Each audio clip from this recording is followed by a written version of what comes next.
हरे कृष्ण। श्री श्री माधवेंद्र पुरीपादंकर जीवन चरित्र। जय श्री माधव पुरी कृष्ण प्रेम पूरा भक्ति कल्प तरुर प्रथम अंकुर। स्वयं श्री चैतन्य महाप्रभु श्री माधवेंद्र पुरीपादंग संबंध एपरि कहिसंती। प्रभु कहे नित्यानंद करह विचार पुरी सम भाग्यवान जगते नहीं यार। दुग्ध दान छळे कृष्ण जारे देखा दिल तीनी बार स्वप्ने आसी जारे आज्ञा दिल। जार प्रेम बस हया प्रकट हईला सेवा अंगीकार करी जगत तारिला। जार लागी गोपीनाथ क्षीर कैल चूरी अतएव नाम हईल क्षीर चोरा हरि। चैतन्य चरितामृत मध्यलीला चतुर्थ परिच्छेद 171, 72, 73, 74। पूर्वे जेतबले श्री माधवेंद्र पुरीपाद वृंदावन धाम को आसिले से श्रीकृष्णंकर प्रेम रे सदा सर्वदा विभोर होई रही थांती। दिन राति केतबल हुए से संबंध रे मध्य तांकर कौनसी ज्ञान रहु नथिला। केतबले से क्रंदन करुथिले, केतबले से हसुथिले, केतबले से नृत्य करुथिले एवं केतबले प्रेम रे भूमि रे गड़ागड़ी करुथंती। गोवर्धन परिक्रमा करी श्री गोविंद कुंड निकट को से आसिले एवं स्नान करी गोटिए वृक्ष मूल रे बसिले। श्री पुरी गोस्वामी केतबले हेले काहाठारू किछि खाइबा पई मागंती नाही। अजाचक वृत्ति रे से जीवन यात्रा करुथंती। जदृच्छा क्रमे जहा मिले ताहा से खांती नतुबा उपवास करी कृष्ण नाम रे मजी रुहंती। सेही दिन मध्य सेही वृक्ष मूल रे बसी भगवान श्रीकृष्णंकर नाम करुथंती। वृंदावन धाम को आसी गिरिराजंकर परिक्रमा करी नाम प्रेम रे विभोर होई किछि न खाई श्रीपादपुरी वृक्ष मूल रे बसिचंती। भगवान श्रीकृष्ण आउ सह्य करि पारिले नाही। निजे गोपाल बेशरे ठीक संध्या समय रे एक कलश दुग्ध मथारे धरी आसी पुरी गोस्वामी पाखरे पहुंचिले। गोसाई तुमे ई दुग्ध पान कर, तुमे मागी खाऊना हो कहीं? दिन राति तुमे कहार ध्यान करुअछ? गोप बालकर सेई मधुर कथा सुनी एवं अपूर्व रूप देखी पुरी गोसाई बड़ खुशी हेले। जेपरी क्षुधा तृष्णा समस्त संसार को से भूली गले। पुरी गोस्वामी पचारिले, तू किए? केउठारे रहुछु? तू किपरि जानिलु जे मु उपवास रे अछि बोली? गोप बालक रूपी कृष्ण आत्मगोपन करी कहिले, मु हेउछि गोपाल पुला। एई ग्राम रे आम घर। आम ग्राम रे किए हेले उपवास रहंती नहीं। केही केही अन्न रोटी मागी खाती, केही फल किंबा दुग्ध प्रभृति खाई थांती। अजाचक मानंकु मु आहार देई थाए। आम ग्रामर स्त्री लोक माने एही कुंडरू जल नेबा पई आसी तुम्भकु देखी मो हातरे क्षीर भांड देई पठाइचंती। मु शीघ्र गो दहन करने को जीवी, तुमे दुग्ध पान करी कलशटी को रखी दियो, परे मु आसी नहीं जीवी। यही कथा कही ଗୋପ ବାଳକଟି ଚାଲିଗଲା। ପୁରୀ ଗୋସ୍ୱାମୀ ଦୁଗ୍ଧ ପାନ କରି କଳସଟି ଧୋଇ ବାଳକଟିର ପଥକୁ ଚାହିଁ ରହିଲେ। କ୍ରମଶଃ ରାତି ଧୀରେ ଧୀରେ ବଢିବାକୁ ଲାଗିଲା। ବାଳକ ଆଉ ଆସିଲା ନାହିଁ। ପୁରୀ ଗୋସ୍ୱାମୀ ବସି ଭଗବାନଙ୍କର ନାମ କରୁଥାନ୍ତି। ରାତ୍ରି ଶେଷ ହେବା ପରେ ସାଧାରଣ ତନ୍ଦ୍ରା ଆସିଲା। ସେ ସ୍ୱପ୍ନରେ ଦେଖିବାକୁ ଲାଗିଲେ ସେଇ ଗୋପ ଶିଶୁ ଆସି ପୁରୀ ଗୋସାଇଙ୍କର ହାତ ଧରି ଗୋଟିଏ କୁଞ୍ଜ ସନ୍ନିଧାନକୁ ନେଇଗଲେ। କୁଞ୍ଜ ଦେଖେଇ କହିବାକୁ ଲାଗିଲେ, ମୁଁ ଏହି କୁଞ୍ଜରେ ରୁହେ, ଶୀତ ବର୍ଷାରେ ଦୁଃଖ ପାଏ। ତୁମେ ଏଇ ଗ୍ରାମର ଲୋକଙ୍କୁ ନେଇ କୁଞ୍ଜ କାଟି ମୋତେ ବାହାର କର। ପର୍ବତ ଉପରେ ଏକ ମନ୍ଦିର ତିଆରି କରି ମୋତେ ସେଠାରେ ସ୍ଥାପନ କର ଏବଂ ବହୁ ଶୀତଳ ଜଳ ଦେଇ ମୋର ଅଙ୍ଗକୁ ମାର୍ଜନା କର। ଚୈତନ୍ୟ ଚରିତାମୃତ ମଧ୍ୟଲୀଳା 39:40। ବହୁ ଦିନ ତୁମାର ପଥ କରି ନିରୀକ୍ଷଣ, କେବେ ଆସି ମାଧବ ଆମ କରିବ ସେବନ। ତୁମାର ପ୍ରେମ ବଶ କରି ସେବା ଅଙ୍ଗୀକାର, ଦର୍ଶନ ଦିଆ ନିସ୍ତାରିବ ସକଳ ସଂସାର। ମାଧବ, ବହୁଦିନ ଧରି ତୁମର ପଥକୁ ମୁଁ ଚାହିଁ ରହିଛି। ତୁମେ କେବେ ଆସିବ, କେବେ ମୋର ସେବା କରିବ? ତୁମର ପ୍ରେମର ବଶୀଭୂତ ହୋଇ ତୁମର ସେବାକୁ ମୁଁ ଅଙ୍ଗୀକାର କରିଛି। ମୁଁ ଦର୍ଶନ ଦେଇ ସମସ୍ତଙ୍କୁ ଉଦ୍ଧାର କରିବି। ମାଧବ, ମୋର ନାମ ହେଉଛି ଗୋପାଳ। ମୁଁ ଗୋବର୍ଦ୍ଧନ ଧାରୀ, ବ୍ରଜନାଭ ଦ୍ୱାରା ସ୍ଥାପିତ ବୃନ୍ଦାବନର ଈଶ୍ୱର। ମୋର ସେବକମାନେ ମ୍ଳେଚ୍ଛ ଭୟରେ ମୋତେ କୁଞ୍ଜ ଭିତରେ ଲୁଚାଇ ରଖି ପଳାଇ ଯାଇଛନ୍ତି। ସେହିଦିନ ଠାରୁ ମୁଁ କୁଞ୍ଜ ଭିତରେ ରହିଛି। ତୁମେ କୁଞ୍ଜ ମଧ୍ୟରୁ ବାହାର କରି ମୋର ସେବା କର। ଗୋପାଳ ଦେବ ଏହି କଥା କହି ଅନ୍ତର୍ଧ୍ୟାନ ହୋଇଗଲେ। ଶ୍ରୀ ମାଧବେନ୍ଦ୍ର ପୁରୀଙ୍କର ତନ୍ଦ୍ରା ଭାଙ୍ଗିଲା। ସଙ୍ଗେ ସଙ୍ଗେ ଜାଗ୍ରତ ହୋଇ ଦେଖିଲେ କେହି ନାହିଁ। ମନେ ମନେ ଭାବିବାକୁ ଲାଗିଲେ, ମୁଁ ଶ୍ରୀକୃଷ୍ଣଙ୍କର ଦର୍ଶନ କରିବା ସୌଭାଗ୍ୟ ପାଇଥିଲି, କିନ୍ତୁ ଭାଗ୍ୟ ଦୋଷରୁ ତାଙ୍କୁ ଚିହ୍ନି ପାରିଲେ ନାହିଁ। ଏହି କଥା କହି ହାୟ ହାୟ କହି କାନ୍ଦି କାନ୍ଦି ଭୂମିରେ ମୂର୍ଚ୍ଛା ହୋଇ ପଡ଼ିଗଲେ। କିଛି ସମୟ ପରେ ଚେତନା ପାଇ ମନ ସ୍ଥିର କଲେ ଏବଂ ଗୋପାଳଙ୍କର ଆଜ୍ଞା ପାଳନ କରିବା ଲାଗି ତତ୍ପର ହେଲେ। ପ୍ରାତଃକାଳ ଉପସ୍ଥିତ ହେଲା। ଶ୍ରୀ ମାଧବେନ୍ଦ୍ର ପୁରୀ ଗ୍ରାମ ଭିତରକୁ ଗଲେ। ମୁଖିଆ ଲୋକ ତଥା ବୃଦ୍ଧ ଲୋକଙ୍କୁ ଡାକି କହିଲେ, ତୁମ ଗ୍ରାମର ଠାକୁର ଗୋବର୍ଦ୍ଧନ ଧାରୀ ଗୋପାଳ ଏହି କୁଞ୍ଜ ମଧ୍ୟରେ ରହିଛନ୍ତି। କୁଞ୍ଜ କାଟି ତାଙ୍କୁ ବାହାର କରିବାକୁ ହେବ। ଗ୍ରାମର ବୃଦ୍ଧ ବ୍ୟକ୍ତିମାନେ ମଧ୍ୟ କହିଲେ, ଆମ୍ଭର ପୂର୍ବପୁରୁଷମାନେ କହୁଥିଲେ ଗୋପାଳ ଦେବ ଗ୍ରାମରେ ପୂଜିତ ହେଉଥିଲେ। ଏହିପରି ଭାବରେ ସମସ୍ତେ ମାଧବେନ୍ଦ୍ର ପୁରୀପାଦଙ୍କର କଥାରେ ଏକମତ ଏବଂ ଉତ୍ସାହିତ ହୋଇ କୋଡ଼ି, କୋଦାଳ, କାତି, କୁରାଢ଼ୀ ନେଇ ରାସ୍ତା ସଫା କରି କୁଞ୍ଜ ଦିଗକୁ ଅଗ୍ରସର ହେଲେ ଏବଂ କୁଞ୍ଜ ନିକଟରେ ଦେଖିଲେ ବୃକ୍ଷଲତା ଆଚ୍ଛାଦିତ ନିବିଡ଼ କୁଞ୍ଜ। ସମସ୍ତେ କାତି କୁରାଢ଼ୀ ଦ୍ୱାରା ହାଣି ତାର ଭିତର ପ୍ରବେଶ କରି ଦେଖିଲେ ଠାକୁର ମାଟିରେ ଆଚ୍ଛାଦିତ ହୋଇ ରହିଛନ୍ତି। ଶ୍ରୀମୂର୍ତ୍ତିଟି ଅତି ସୁନ୍ଦର ଏବଂ ପ୍ରକାଣ୍ଡ। ସମସ୍ତେ ଆଶ୍ଚର୍ଯ୍ୟ ଏବଂ ଆନନ୍ଦିତ ହୋଇ ଠାକୁରଙ୍କ ଶ୍ରୀଅଙ୍ଗରୁ ଧୂଳି ମାଟି ଝାଡ଼ି ସଫା କଲେ। ଶ୍ରୀ ପୁରୀ ଗୋସ୍ୱାମୀ ଦେଖିଲେ ମୂର୍ତ୍ତି ଆନନ୍ଦାଶ୍ରୁସିକ୍ତ ନୟନରେ ସାଷ୍ଟାଙ୍ଗ ଦଣ୍ଡବତ ହୋଇ ପଡ଼ିଲେ। ଚତୁର୍ଦିଗରେ ଲୋକମାନେ ଆନନ୍ଦରେ ହରି ହରି ବୋଲି ଧ୍ୱନି କରିବାକୁ ଲାଗିଲେ।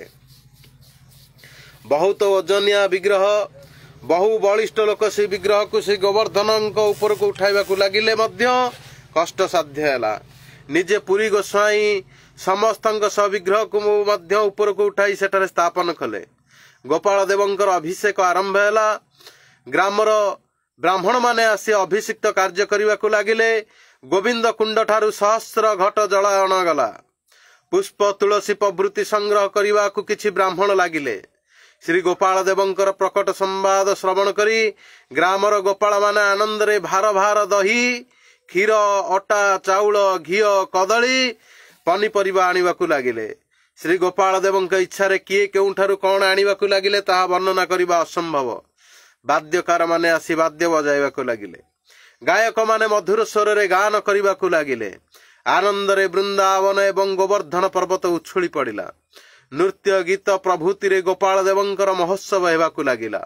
ଶ୍ରୀ ମାଧବେନ୍ଦ୍ର ପୁରୀ ଏବଂ ସ୍ୱୟଂ ଶ୍ରୀ ଗୋପାଳ ଦେବଙ୍କର ମହାସାନ୍ୟ ଅଭିଷେକ କାର୍ଯ୍ୟ କରିବାକୁ ଲାଗିଲେ। 10 ଜଣ ବ୍ରାହ୍ମଣ ଅନ୍ନ, 5 ଜଣ ତରକାରୀ, 5 ଜଣ ରୁଟି, କିଛି ଲୋକ ବିବିଧ ମିଷ୍ଟାନ ପ୍ରଭୃତି ତିଆରି କରିବାକୁ ଲାଗିଲେ। ନୂତନ ବସ୍ତ୍ର ପକାଇ ତା ଉପରେ ପଳାସ ପତ୍ର ବିଛାଇ ଅନ୍ନ ଏବଂ ରୁଟି ଗଦା କରିବାକୁ ଲାଗିଲେ।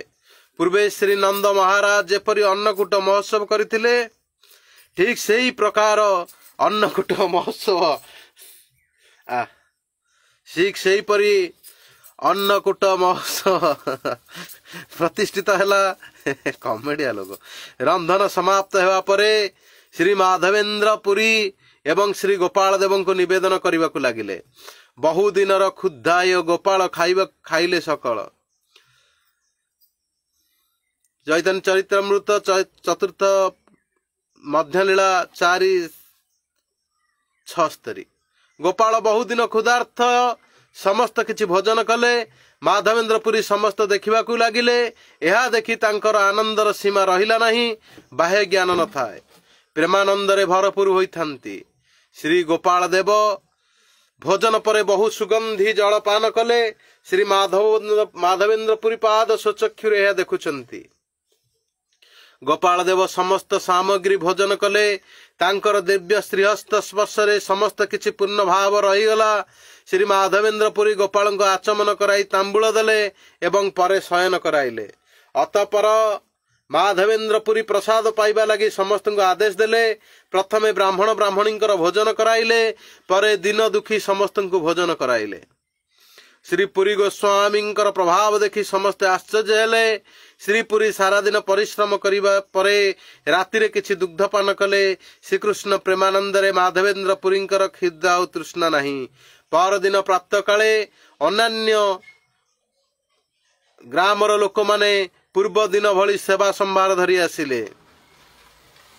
ବ୍ରଜବାସୀ ଲୋକେର କୃଷ୍ଣେ ସହଜ ପ୍ରୀତି, ଗୋପାଳେର ସହଜ ପ୍ରୀତି ବ୍ରଜବାସୀ ପ୍ରତି। ବ୍ରଜବାସୀଗଣ ଭଗବାନ ଶ୍ରୀକୃଷ୍ଣଙ୍କ ବ୍ୟତୀତ ଅନ୍ୟ କିଛି ଜାଣନ୍ତି ନାହିଁ। କୃଷ୍ଣ ମଧ୍ୟ ବ୍ରଜବାସୀ ଭିନ୍ନ ଅନ୍ୟ କିଛି ଜାଣନ୍ତି ନାହିଁ। ବ୍ରଜଜନଙ୍କ ପ୍ରତି ଶ୍ରୀକୃଷ୍ଣଙ୍କର ସ୍ୱାଭାବିକ ପ୍ରୀତି।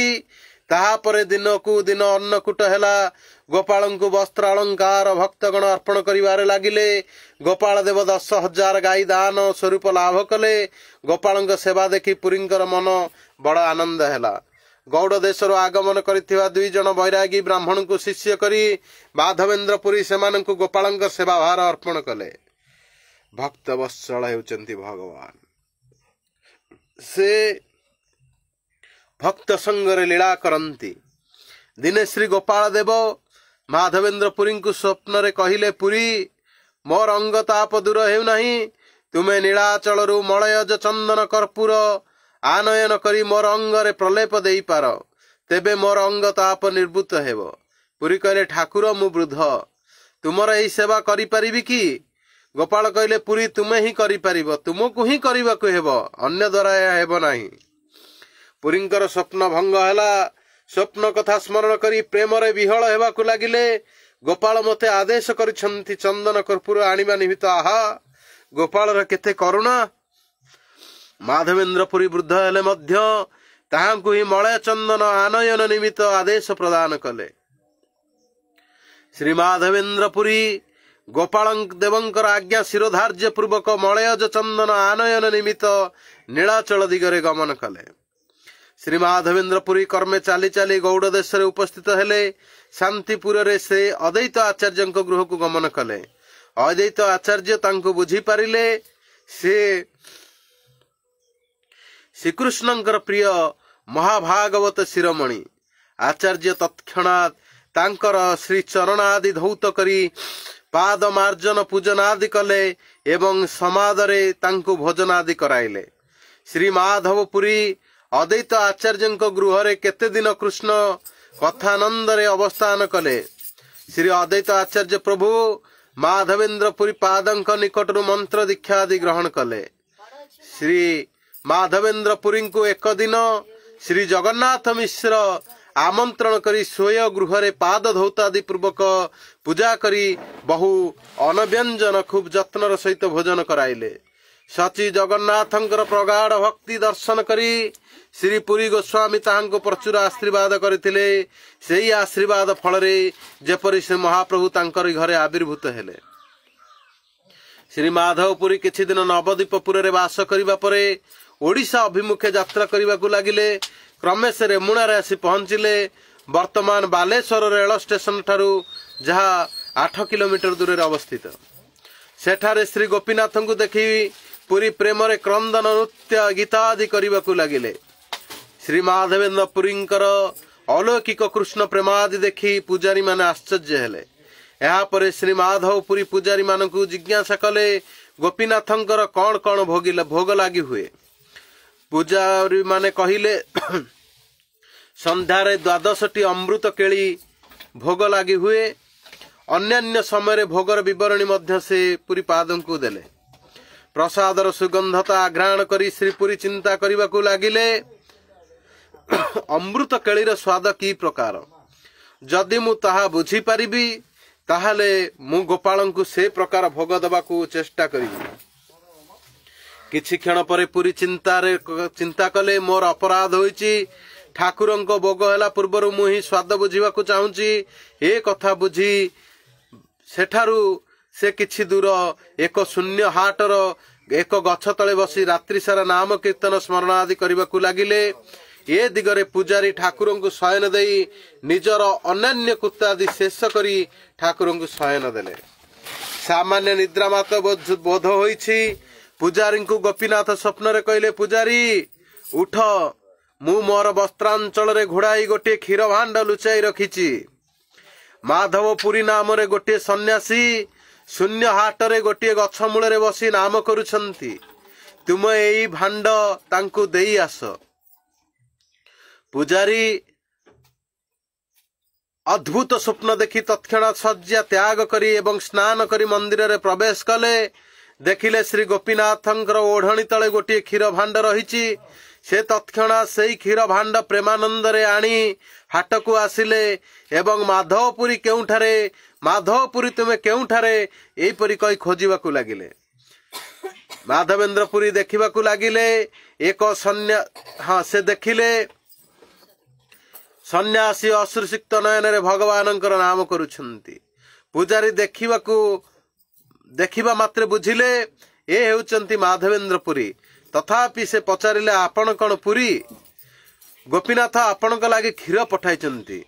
पुरी गोस्वामी पूजारी कथा शुणी आश्चर्य हेले। गोपीनाथ मो पाई एते रात्रि क्षीर पठाइचंती। गोपीनाथंकर कृपा स्मरण करी पुरी गोस्वामी नयन धार धार होई प्रेमाश्रु गड़िबा को लागिला। अधम प्रति गोपीनाथंकर एते करुणा। यही कथा कहू कहू बहु जत्न सहकारे क्षीर भांडटी हाथ रे नहीं बारंबार शिर रे स्पर्श करने को लगिले।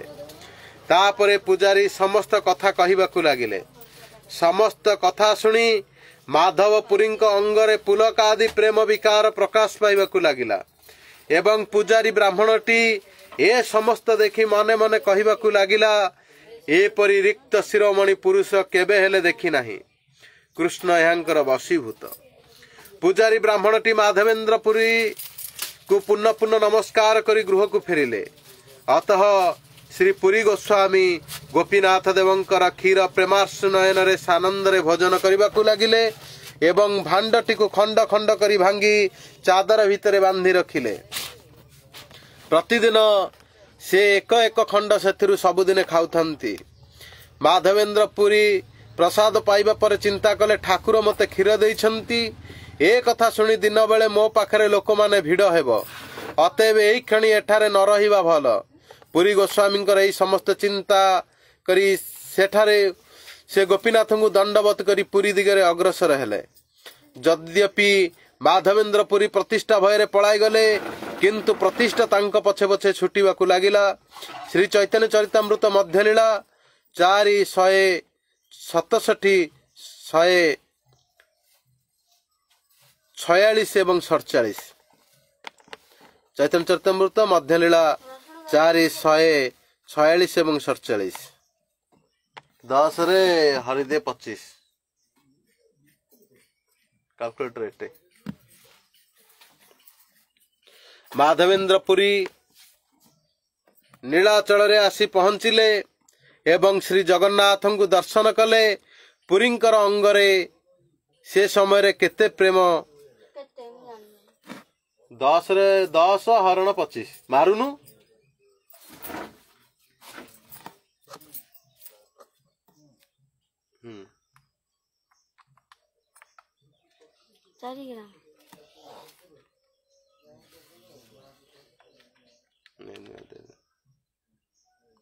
ଦଶରେ 2ଟା ଶୂନ କହିନଥିଲି। ହରଣ 25 2ଟା ଶୂନ 40 ଗ୍ରାମ ଦେଇଦିଅ। ପ୍ରତିଷ୍ଠାର ସ୍ୱଭାବ ଏଇ ଜଗତେ ବିଦିତ, ଜେନା ବାଞ୍ଛେ ତାର ହେୟ ବିଧାତା ନିର୍ମିତ। ପ୍ରତିଷ୍ଠାର ଭয়ে ପୁରୀ ଗଲା ପଳାୟା, କୃଷ୍ଣ ପ୍ରେମ ପ୍ରତିଷ୍ଠା ଚଲେ ସାଙ୍ଗେ ଗୋଡ଼ାୟା। ଶ୍ରୀ ମାଧବେନ୍ଦ୍ର ପୁରୀ ନୀଳାଚଳରେ ଆସି ପହଞ୍ଚିଲେ ଏବଂ ଜଗନ୍ନାଥଙ୍କୁ ଦର୍ଶନ କଲେ। ପୁରୀଙ୍କର ଅଙ୍ଗରେ ସେ ସମୟରେ କେତେ ପ୍ରକାର ପ୍ରେମର ବିକାର ପ୍ରକାଶ ପାଇବାକୁ ଲାଗିଲା। ତାଙ୍କର ମହାତ୍ମ୍ୟ ଚାରିଦିଗରେ ଉଛୁଳି ପଡ଼ିଲା। ଶ୍ରୀ ମାଧବ ପୁରୀ ଗୋପାଳଙ୍କର ଆଜ୍ଞା ସ୍ମରଣ କରି ମଳୟଜ ଚନ୍ଦନ କର୍ପୂର ସଂଗ୍ରହ ଲାଗି ବିଶେଷ ଯତ୍ନ କରିବାକୁ ଲାଗିଲେ। ବିଶିଷ୍ଟ ଲୋକ ପରମ୍ପରା ଗଜପତି ମହାରାଜ ଏକଥା ଶ୍ରବଣ କରି ମଧ୍ୟ ବଡ଼ ଆନନ୍ଦିତ ହେଲେ। ସେ ଅମାତ୍ୟ ବର୍ଗଙ୍କ ଦ୍ୱାରା ଶୀଘ୍ର ମଳୟଜ ଚନ୍ଦନ ଏବଂ କର୍ପୂର ଆଣି ପୁରୀ ଗୋସ୍ୱାମୀଙ୍କ ହାତରେ ଦେଲେ। ପୁରୀ ଗୋସ୍ୱାମୀଙ୍କର ବାସନା ପୂର୍ଣ୍ଣ ହେଲା, ଚନ୍ଦନ କର୍ପୂର ସଂଗ୍ରହ ହେଲା। ରାଜା ଚିନ୍ତା କଲେ, ଏତେ ଗୁଡ଼ାଏ ଚନ୍ଦନ ଓ କର୍ପୂର ବୃଦ୍ଧ ଗୋସ୍ୱାମୀ କିପରି ଭାବରେ ନେବେ। ସେ ତାଙ୍କ ସଙ୍ଗରେ ଏକ ବଳବାନ ସେବକ ଦେଲେ ଏବଂ ରାଜ୍ୟ ସୀମା ପାର ହେବା ପାଇଁ ସରକାରୀ କାଗଜପତ୍ର ମଧ୍ୟ ଦେଲେ। ଶ୍ରୀ ପୁରୀ ଗୋସ୍ୱାମୀ ପୁରୀ ଠାରୁ ଆସି ପୁଣି ରେମୁଣାରେ ପହଞ୍ଚିଲେ। ସେଠାରେ ଗୋପୀନାଥଙ୍କୁ ବହୁ ପ୍ରୀତି ପୁରସର ଦଣ୍ଡବ ସ୍ତୁତି ପ୍ରଭୃତି କରିବାକୁ ଲାଗିଲେ। ପୂଜାରୀ ପୂର୍ଣ୍ଣ ତାଙ୍କୁ ଦେଖି ଖୁବ୍ ଆନନ୍ଦ ସହକାରେ ବନ୍ଦନାଦି କରିବାକୁ ଲାଗିଲେ ଏବଂ କହିଲେ, ଏହାଙ୍କ ଲାଗି ଗୋପୀନାଥ କ୍ଷୀର ଚୋରି କରିଥିଲେ। ତାହାପରେ ପୂଜାରୀ ଖୁବ୍ ଯତ୍ନ ସହକାରେ ଗୋପୀନାଥଙ୍କର କ୍ଷୀର ପ୍ରସାଦ ଆଣିଦେଲେ। ଶ୍ରୀ ପୁରୀ ଗୋସ୍ୱାମୀ ଅତି ଭକ୍ତି ସହକାରେ ତାହା ନେଇ ବାରମ୍ବାର ବନ୍ଦନା କରି ଭୋଜନ କଲେ ଏବଂ ରାତ୍ରରେ ଦେବାଳୟରେ ଶୟନ କଲେ। ଅଳ୍ପ କିଛି ସମୟ ତନ୍ଦ୍ରା ପରେ ଦେଖିଲେ ଚୈତନ୍ୟ ଚରିତାମୃତ ମଧ୍ୟଲୀଳା 158, 59, 60, 61। ଗୋପାଳ ଆସିଆ କହେ, ଶୁଣହ ମାଧବ, କର୍ପୂର ଚନ୍ଦନ ଆମେ ପାଇଲାମ ସବ। କର୍ପୂର ସହିତ ଘଷି ଏସବ ଚନ୍ଦନ, ଗୋପୀନାଥର ଅଙ୍ଗେ ସବ କରହ ଲେପନ। ଗୋପୀନାଥ ଆମର ସେ একই অঙ্গ হয়, ইহাকে চন্দন দিলে আম তাপ খেয়। দ্বিধা ন ভাবিও না করিহ কিছু মনে, বিশ্বাস করি চন্দন দেহ আমার বচনে। শ্রী গোপাଳ କହିଲେ, ମାଧବ ଶୁଣ, କର୍ପୂର ଚନ୍ଦନ ମୁଁ ସମସ୍ତ ପାଇଛି। ଏ ସମସ୍ତ କର୍ପୂର ଚନ୍ଦନ ଘଷି ତୁମେ ଗୋପୀନାଥଙ୍କର ଅଙ୍ଗରେ ଲଗାଇ ଦିଅ, ତାହେଲେ ମୋର ଅଙ୍ଗ ତାପ ନିବୃତ୍ତ ହେବ। ଗୋପୀନାଥଙ୍କର ଏବଂ ମୋ ଠାରେ କିଛି ଭେଦବୁଦ୍ଧି କରିବ ନାହିଁ। ଗୋପୀନାଥଙ୍କର ଏବଂ ମୋର ଅଙ୍ଗ ଅଭିନ୍ନ, ଏଥିରେ ତୁମେ ଦିଗ୍ଧ କର ନାହିଁ। ବିଶ୍ୱାସ କରି ଗୋପୀନାଥଙ୍କ ଅଙ୍ଗରେ ଚନ୍ଦନ ଲଗାଅ। ଏହି କଥା କହି ଗୋପାଳ ଅନ୍ତର୍ନିହିତ ହୋଇଗଲେ। ଶ୍ରୀ ମାଧବ ପୁରୀ ମଧ୍ୟ ଜାଗି ଉଠିଲେ। ସ୍ୱପ୍ନ କଥା ଚିନ୍ତା କରି ସେ ଆନନ୍ଦରେ ବିଭୋର ହେଲେ। ତାପରେ ପୂଜାରୀମାନଙ୍କୁ ଡାକି ଶ୍ରୀ ଗୋପାଳ ଦେବ ଆଜ୍ଞା ଜଣାଇଲେ। ଶ୍ରୀ ଗୋପୀନାଥଙ୍କର ଅଙ୍ଗରେ ଚନ୍ଦନ କର୍ପୂର ଲେପନ କରିବାକୁ କହିଲେ। ଗ୍ରୀଷ୍ମ କାଳରେ ଗୋପୀନାଥ ଅଙ୍ଗରେ ଚନ୍ଦନ ଧାରଣ କରିବେ ଶୁଣି ପୂଜାରୀମାନେ ଆନନ୍ଦରେ ବିହ୍ୱଳ ହେଲେ। ସମସ୍ତ ବ୍ୟବସ୍ଥା ହେଲା। 4 ଜଣ ଲୋକ ଚନ୍ଦନ ଘଷିବାକୁ ଲାଗିଲେ। ଗ୍ରୀଷ୍ମ କାଳରେ ପ୍ରତିଦିନ ଗୋପୀନାଥଙ୍କ ଶ୍ରୀଅଙ୍ଗରେ ଚନ୍ଦନ ଦେବା ଦେଖି ପୁରୀ ଗୋସ୍ୱାମୀ ଆଉ ଆନନ୍ଦର ସୀମା ରହିଲା ନାହିଁ। ଅନନ୍ତର ଶ୍ରୀ ପୁରୀ ଗୋସ୍ୱାମୀ ଚନ୍ଦନ ସେବାରେ ଗ୍ରୀଷ୍ମ କାଳ ବ୍ୟତୀତ କରି ଗୋପୀନାଥଙ୍କ ଠାରେ ଶେଷରେ ଅପ୍ରକଟ ଲୀଳା ପ୍ରକାଶ କରିଥିଲେ। ଜୟ ଜୟ ମାଧବ ପୁରୀ, ଜୟ ଜୟ ଶ୍ରୀ ମାଧବ ପୁରୀ, ଗୋପୀନାଥ ଯାର ଲାଗି କ୍ଷୀର କଇଲ ଚୁରି। ଶ୍ରୀମଦ୍ କୃଷ୍ଣ ଦାସ କବିରାଜ ଗୋସ୍ୱାମୀ ଶ୍ରୀ ମାଧବେନ୍ଦ୍ର ପୁରୀଙ୍କୁ କୃଷ୍ଣ ପ୍ରେମ କଳ୍ପବୃକ୍ଷର ମୂଳ ବୋଲି କହିଛନ୍ତି। ଶ୍ରୀ ଗୌର ସୁନ୍ଦର ଯେତେବେଳେ ବାଲ୍ୟଲୀଳା କରୁଛନ୍ତି ସେତେବେଳେ ମାଧବେନ୍ଦ୍ର ପୁରୀ ବାର୍ଦ୍ଧକ୍ୟ ଦଶା ପ୍ରାପ୍ତ ହୋଇଛନ୍ତି। ଶ୍ରୀ ଚୈତନ୍ୟ ଚରିତାମୃତରେ ବା ଚୈତନ୍ୟ ଭାଗବତରେ ମହାପ୍ରଭୁଙ୍କ ସହିତ ମାଧବେନ୍ଦ୍ର ପୁରୀ ଗୋସ୍ୱାମୀଙ୍କର ସାକ୍ଷାତ ମିଳନର କୌଣସି ପ୍ରସଙ୍ଗ ନାହିଁ। ତେବେ ଶ୍ରୀ ଚୈତନ୍ୟ ଭାଗବତରେ ଶ୍ରୀମଦ୍ ବୃନ୍ଦାବନ ଦାସ ଠାକୁର ଶ୍ରୀ ନିତ୍ୟାନନ୍ଦ ମହାପ୍ରଭୁଙ୍କର ତୀର୍ଥ ଭ୍ରମଣ ପ୍ରସଙ୍ଗରେ ଶ୍ରୀ ମାଧବେନ୍ଦ୍ର ପୁରୀଙ୍କ ମିଳନ କଥା ବର୍ଣ୍ଣନା କରିଛନ୍ତି।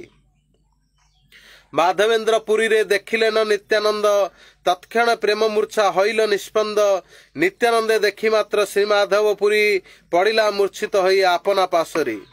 श्री वृंदावन दास ठाकुर आहुरी मध्य कहिचंती श्री नित्यानंद प्रभु श्री माधवेन्द्र पुरी को गुरु बुद्धि करी सेवादि करंती। श्री माधवेन्द्र प्रति नित्यानंद महाशय गुरु बुद्धि व्यतिरिक्त ना आरना करय।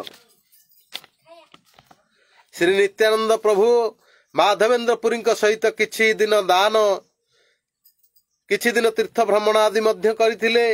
श्री नित्यानंद प्रभु को पाई श्री माधवेन्द्र पुरी केते सुखी होइतिले ताहा वृंदावन दास ठाकुर एहिपरि भाବରେ कहिचंती। जानिलु कृष्णर कृपा आछे मोर प्रति नित्यानंद हेन बंधु पाइनु सहंती जेसे स्थाने जदि नित्यानंद संग होय सेही स्थान सर्वतीर्थ वैकुंठादिमय। श्री नित्यानंद प्रभु किछि दिन श्री माधवेन्द्र पुरी संगे रहिबा परे वृंदावन को चली आसिले। श्री माधवेन्द्र पुरी मध्य दक्षिण देश को तीर्थ भ्रमण रे चली गले। श्री माधवेन्द्र पुरी संगे प्राय सबु समय से रहितंती। श्री माधवेन्द्र पुरी अप्रकट समय यही श्लोकटी से उच्चारण करितंती। अयि दीन दयार्थनाथ हे मथुरानाथ कदा बोलोकस्य हृदय तदोलोक कातरं दयित भ्राम्यति किं करोम्यहम्। गौड़ीय गण यही श्लोकटी को विप्रलम्ब रसर सार स्वरूप मन करती। भगवान श्री गौर सुंदर यही श्लोक स्मरण मात्रे ही प्रेमाविष्ट हो पड़ुथंती। से बाह्यत दशनामी शंकर संप्रदायर सन्यासी थिले किंतु प्रकृत पक्षे थिले कृष्ण कल्पवृक्षर मूल। भगवान धरा तले अवतीर्ण हेबा परे ही समस्त प्रेमिक परिकर गण को आविर्भाव कराइथिले। श्रीमद कृष्णदास कविराज और श्रीमद वृंदावन दास ठाकुर श्री माधवेन्द्र पुरी जागतिक कौन जाति वंशीदार किछि मात्र आलोचना करिनाहंती। सेथिपाई से समस्त विषय अज्ञात। श्री माधवेन्द्र पुरी सुदीर्घ काल धरातल रे अवस्थान करी प्रेम भक्ति वितरण करिसंती। से परिव्राजक रूपे भारत सर्वत्र परिभ्रमण करिसंती। से बहु लोकों को कृपा करिसंती। तांकर कृपा पात्र गणंकर पूर्ण संख्या न पाइले मध्य मुख्य किछि सन्यासी भक्तंकर परिचय मिलिताए। श्री अद्वैत आचार्य श्री पुंडरीक विद्यानिधि श्री नित्यानंद प्रभु श्री ईश्वर पुरी श्री परमानंद पुरी श्री रंगपुरी श्री ब्रह्मानंद पुरी श्री ब्रह्मानंद भारती श्री केशव भारती श्री कृष्णानंद पुरी श्री रामपुरी श्री रामचंद्रपुरी श्री नृसिंह तीर्थ श्री रघुपति उपाध्याय एवं श्री सुखानंद पुरी इत्यादि। अतः पर श्री वृंदावन दास ठाकुर कृत माधवेन्द्र पुरी सविस्तार कीर्तन करिसंती। माधवेन्द्र पुरी प्रेममय कलेवर प्रेममय जत सब अंग संगे अनुचर कृष्ण रस बिनु आर नाहिक आहार माधवेन्द्र पुरी देहे कृष्णर विहार। हरे कृष्ण कृष्ण कृष्ण हरे हरे हरे राम राम राम हरे हरे। नमो विष्णु पादाय कृष्ण पृष्ठाय भूतले श्रीमते चैतन्य चंद्रदास स्वामी नामिने। नमो विष्णु पादाय कृष्ण पृष्ठाय भूतले श्रीमते गौर गोविंद स्वामी नामिने। नमो विष्णु पादाय कृष्ण पृष्ठाय भूतले श्रीमते भक्ति वेदांत स्वामी नामिने। नमस्ते सारस्वती देवी गौरवाणी प्रचारिणे निर्विशेष शून्यवादी पाश्चात्य देश तारिणे। हे कृष्ण करुणा सिंधु दीन बंधु जगतपते गोपेश गोपीकांत राधाकांत नमस्ते। नीलाचल निवासाय नित्याय परमात्मने बलभद्र सुभद्राभ्याम श्री जगन्नाथ ते नमो नमः। जय जय श्री जगन्नाथ स्वामी नयन पथगामी भवतु मे। सर्वे जना सुखिनो भवन्तु। जय श्री जगन्नाथ।